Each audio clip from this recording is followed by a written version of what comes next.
HSC পরীক্ষার্থীরা আন্দোলন করছিলেন যে তারা পরীক্ষা দেবেন না, এবং তারা সেই আন্দোলনে বিজয়ী হলেন। এইচএসসি পরীক্ষার অবশিষ্ট যে পরীক্ষাগুলো ছিল, অবশিষ্ট মানে কিছু পরীক্ষা হয়েছিল, কিছু পরীক্ষা হয়নি, যেগুলো আন্দোলনের কারণে স্থগিত করা হয়েছিল, সেই পরীক্ষাগুলো এখন বাতিল করা হলো। এখানে বলে রাখা দরকার যে কোটা সংস্কার থেকে রাষ্ট্র সংস্কারের যে আন্দোলন, সেই আন্দোলনে এইচএসসি পরীক্ষার্থীদেরও একটা বড় অংশ সম্পৃক্ত হয়েছিল। এদের অনেকে শেখ হাসিনা সরকার দ্বারা, পালিয়ে যাওয়া পলাতক শেখ হাসিনা সরকার দ্বারা হত্যাকাণ্ডের শিকার হয়েছেন, অনেকে আহত হয়েছেন, অনেকে চোখ হারিয়েছেন, অনেকে পা হারিয়েছেন, এরকম অবস্থা তৈরি হয়েছে। এবং এই শিক্ষার্থীরা একটা ট্রমার মধ্যে আছেন, সেটা খুব পরিষ্কার। এই যে কথাগুলো বলছি, এর চেয়েও যদি বেশি কিছুও হয়, ব্যক্তিগতভাবে আমার অবস্থান ছিল যে পরীক্ষাটা হতে হবে, প্রয়োজনে পরীক্ষাটা 1 মাস পিছিয়ে দেওয়া যেতে পারে। সরকার 2 সপ্তাহ পিছিয়ে দিয়েছিল এবং অর্ধেক প্রশ্নে পরীক্ষার ব্যবস্থা করেছিল, কিন্তু শিক্ষার্থীরা সেটাতে রাজি হয়নি। শিক্ষার্থীরা আজকে মিছিল করতে করতে সচিবালয়ের ভেতরে ঢুকেও তারা বিক্ষোভ করেছে, এবং তার পরিপ্রেক্ষিতে এই পরীক্ষা বাতিল করে দেওয়া হলো। এই পরীক্ষা বাতিল করার পর একটা চিত্র দেখছি, বিগত সরকারের মানে পলাতক শেখ হাসিনা সরকারের তোষামোদকারী, চাটুকার, সুবিধাভোগী, অনৈতিকতার একেবারে পায়ের নখ থেকে মাথার চুল পর্যন্ত যেগুলো অনৈতিক পথে যারা অর্থ আয় করেছেন, তাদের ভিতরে একটা উল্লাস লক্ষ্য করা যাচ্ছে। তারা এই যারা আন্দোলন করেছেন তাদের এক ধরনের ব্যঙ্গ করছে যে মেধাবীদের এখন কি হবে। ব্যঙ্গ করার কারণ আমি বুঝি যে এই মেধাবীরা আন্দোলন করে, মেধাবীরা তো আমি বলি না, ওই তথাকথিত ওই চাটুকাররা বলে, তো শিক্ষার্থীরা, ছাত্র জনতা আন্দোলন করে শেখ হাসিনা সরকারকে পতন ঘটিয়েছে, শেখ হাসিনা সরকারের পতন ঘটিয়েছে, দানবীয় শেখ হাসিনাকে বিতাড়িত করেছে, দেশ ছেড়ে তিনি পালিয়েছেন। আর দেশে যারা তাদের যে চাটুকাররা আছেন, এই চাটুকাররা গা ঢাকা দিয়ে আছেন। গা ঢাকা দিয়ে থেকে তারা এখন এক ধরনের ষড়যন্ত্রের জন্যে নানা রকমের চেষ্টা করছেন। সেই প্রথম ষড়যন্ত্রের চেষ্টা করেছিলেন, একটা জুডিশিয়াল কু করতে চেয়েছিলেন। যদিও সেই জুডিশিয়াল কুতে আমি যে চাটুকারদের কথা বলছি, এই চাটুকারদের কোনো সম্পৃক্ততা ছিল না। এই চাটুকাররা এক ধরনের মানে কি বলবো, অর্থ ছাড়া এদের কাছে জীবনে আর কোনো কিছু নাই, অনৈতিকতার একেবারে চূড়ান্ত পর্যায়ে।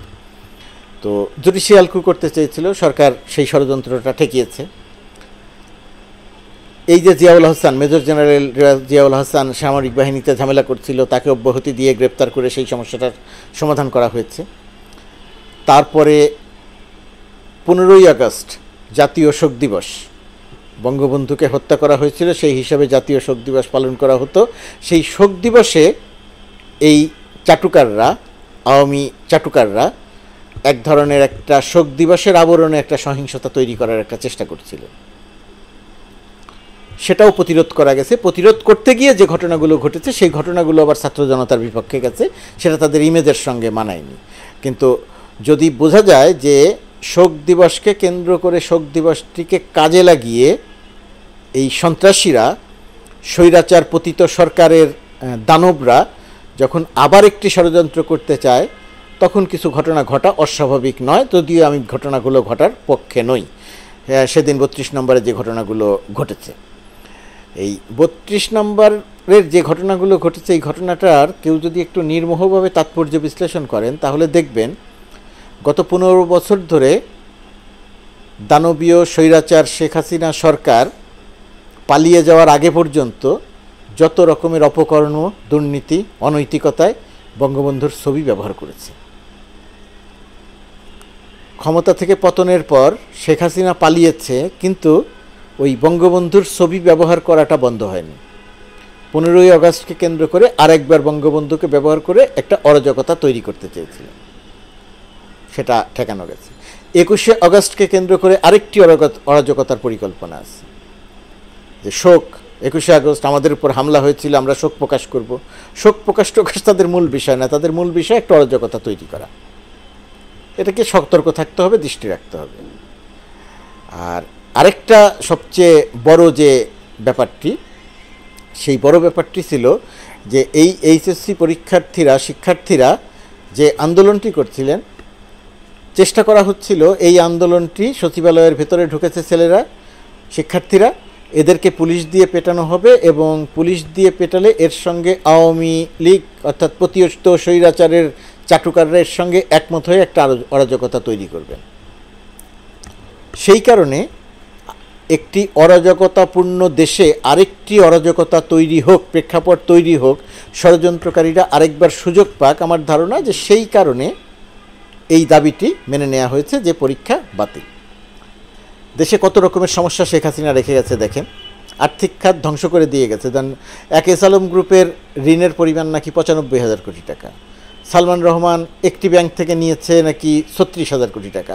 মানে আমি আমার এই সাধারণ ক্ষুদ্র মাথায় মস্তিষ্কে এই যে টাকার অঙ্ক, শেখ হাসিনার বিরুদ্ধে ঘুষ নেওয়ার অভিযোগ 60,000 কোটি টাকার,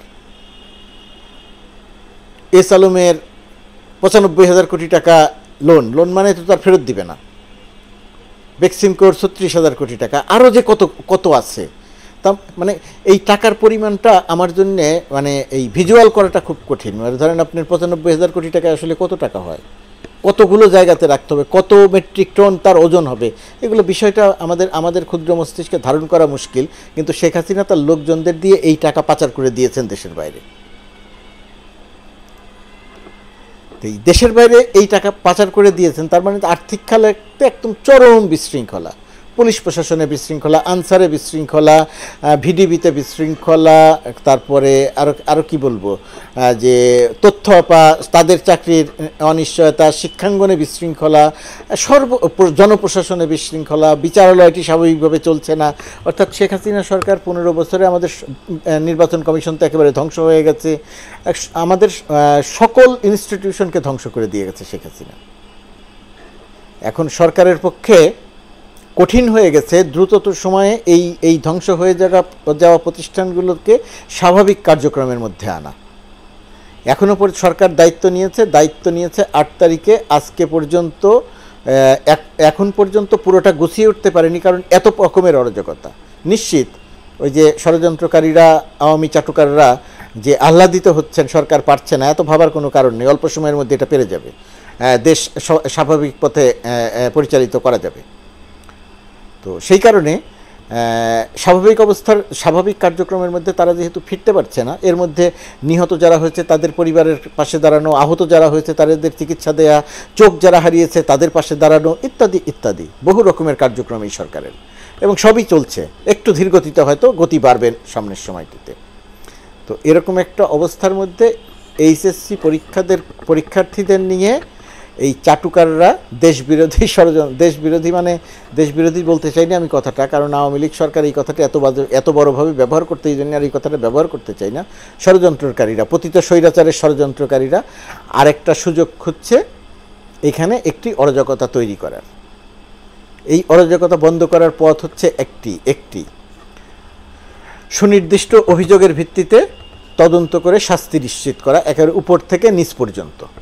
আবারও বলছি, উপর থেকে নিচ পর্যন্ত তদন্ত করে শাস্তির আওতায় এনে শাস্তি নিশ্চিত করা। এই যত্রতত্র যে মামলা দেওয়ার ধারা চলছে, এই মামলার ধারা থেকে বের হয়ে আসা, সুনির্দিষ্ট করে বিচার করা। একটা প্রসিদ্ধ প্রখ্যাত আইনবিদদের নিয়ে সরকারের উচিত একটা কমিটি করে কোন মামলা কিভাবে করা হবে, কাদের আসামি করা হবে, গণহারে এইভাবে পুলিশ যে আসামি করছে, শেখ হাসিনাকে সব মামলায় আসামি করছে, অমুককে সব মামলায় আসামি করছে, এটা হাস্যকর মামলায়ও পুলিশ এদেরকে একসময় আসামি দেখাবে যদি পুলিশকে নিয়ন্ত্রণ করা না যায়। এই জায়গাটিতে একটা দ্রুত পদক্ষেপ উদ্যোগ নেওয়াটা অত্যন্ত জরুরি। আর এইচএসসি পরীক্ষাটা যে বাতিল করা হলো, এটা থেকে আমি সমর্থন করছি না, এটা কাজটা ঠিক হয়নি, কাজটা বাজে হয়েছে, কিন্তু তারপরেও ওর বৃহত্তর স্বার্থে মনে করছি যে সিদ্ধান্তটা সঠিক হয়েছে, কারণ ষড়যন্ত্র করার সুযোগ দেয়া হয়নি। তো ষড়যন্ত্র করার সুযোগ দেয়া হয়নি ভালো কথা, কিন্তু পরবর্তীতে শিক্ষাঙ্গনে যত দ্রুত সম্ভব একটা শৃঙ্খলা ফিরিয়ে আনেন, এটাই হবে আমাদের এই সময়ের সবচেয়ে বড় কাজগুলোর একটি।